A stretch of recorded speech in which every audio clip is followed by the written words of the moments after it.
Hello everyone, my name is Magdalena Saul, and you probably heard my voice many times on this radio station, but this is my personal opinion piece about what's going on with Roe vs. Wade.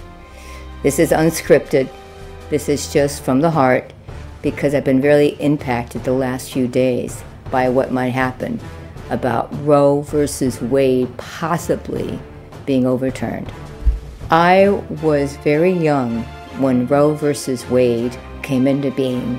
Actually, I was barely a teenager, and I didn't understand what the meaning of Roe vs. Wade was. But throughout the years, I did.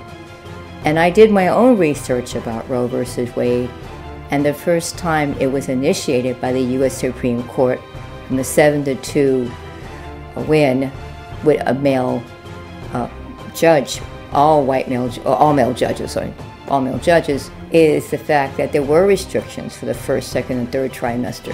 And then in 1992, Planned Parenthood and Casey, or Planned Parenthood versus Casey, then decided to make an addendum to it. And there have been case after case after case. Now, I don't know what happened with this one. It was supposed to be just a Mississippi decision. And it leaked out recently, as everybody knows, about Alioto saying that Roe versus Wade should never have happened or should be overturned. Well, the thing is that no one's coming forward to the judges in the U.S. Supreme Court and saying Roe versus Wade needs to be overturned. It's more like this is a Mississippi ruling specifically. And I really think the whistleblower was a whistleblower, and that's that. But the thing is that I can't imagine a world without Roe versus Wade. The reason why I went to the federal court, because left up to the states, very few states are really going to give that access to abortion services.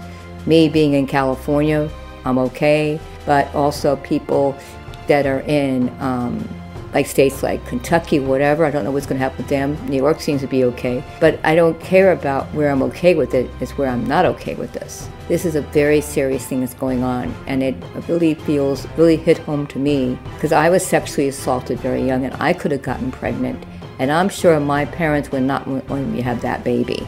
Would probably want to get rid of it, probably for the wrong reasons, but if I had a teen pregnancy that was unwanted by incest or rape or violence, I would do my best to take care of it, because I can't bring that kind of baby in the world to me. It wouldn't be right to bring a baby into the world that was abused, because that baby's going to come into the world abused. Now, I would do it early on, like maybe the first trimester, where it wasn't really a baby yet, because some babies with those kind of conditions, it's a whole nother story. Now, when my mom had me in the early 60s, there was a drug called thalidomide. And thalidomide was a drug that doctors were giving to babies, or not the baby's mother, I should say. And the babies were born deformed, but there were no sonograms at the time. Now that sonograms are here now, then sonograms to determine the baby is healthy or not healthy. I mean, there were some people like Jackie Spear and Brenda Lee who had abortions for various reasons. And so this is the case. It's to be a case by case. The U.S. Supreme Court makes the final federal law decisions of the law of the land. But this is really an outrage. It's an outrage for democracy. It's an outrage for everything you can imagine.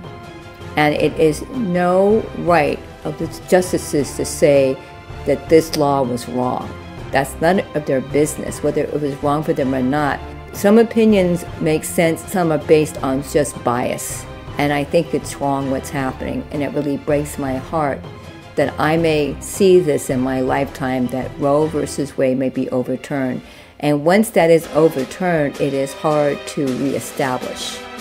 And usually, once something's in the Constitution, it has to take some kind of ratification of some kind. So what the justices are doing are morally wrong, ethically wrong, and not in the best interest of the country.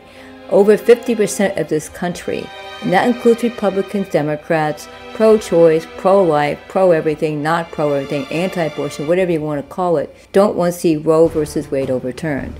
They want restrictions, and I have mixed feelings about restrictions.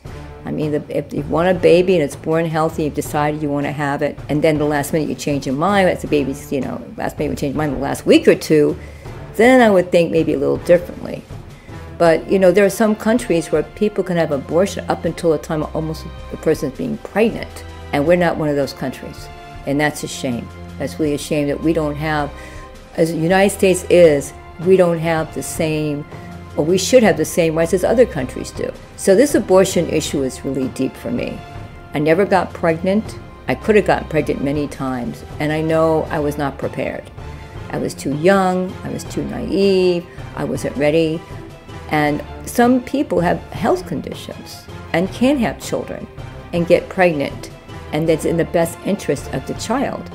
Now, there's something really weird happening where they're saying, okay, well then you get rid of it after it's born. Well, that's even worse. There might be more unwanted born baby being thrown in the trash as of this. And it's interesting enough that it seems like the white, male, straight majority of the U.S. Supreme Court, who will never have a child, cannot even conceive of a child, are making decisions for women. It's like being sexually assaulted all over again. I've been there. I was sexually assaulted as a child. I was sexually assaulted as an adult, and I got healing for it. And I haven't been sexually assaulted in years, thank God. But it's just not fair. I'm over 60. So for me, this is about activism from the early days. And I was even really young with Roe versus Wade, but I feel this is just a travesty. I feel like this is not right, and people need to stand up for it. Not only the women, but men need to stand up for them, because a lot of men, in my opinion, don't want Roe versus Wade to be overturned, because they need to be known about the baby. What happens if Roe versus Wade is overturned? It may make women not want to tell somebody, oh, I'm going to have a kid, I'm having a kid. That gives a man more of an authority, maybe saying, well, you can't have an abortion, so screw it. And what happens if that couple's not getting along when the baby is becoming close to being born? And the guy says, I don't want the kid. What's she going to do? Raise as a single mother when she's not prepared? It's not a black and white issue. There's many shades of gray, and the U.S. Supreme Court need to rectify that within themselves. I don't care who did the whistleblowing. Normally, I would think it was wrong, but in this case, because of what the opinion is, which is a very strong opinion, not relating to the Mississippi case, I think in this matter, it was the right thing to do. And again, this is my opinion. This does not reflect on KMSF Digital Broadcasting Radio, where I'm the producer and everything. I just felt the need to make my voice heard, because many years ago, I was sexually assaulted. And thank God I didn't have a baby, because I wouldn't be prepared. I wouldn't want a baby born in this world that was sexually assaulted, that was battered or bruised, because those have complications. And it's important that women get the right health care to find out when they're going to be pregnant, if they're going to be pregnant right away, if they can take choice, if they're having it with their husband or their boyfriend, let them be part of it, don't hide it from them. But more importantly, keep Roe versus Wade somewhat alive. There's been enough restrictions as it is. Don't overturn it altogether. It's not the right thing to do. Anyway, that's what I wanted to say out loud to everyone. And God bless you, and let's pray the courts do the right thing. Again, this is Magdalena with KMSF Digital Broadcasting Radio, and the background music to all this is Ben Sounds. Thank you so much, and have a blessed day.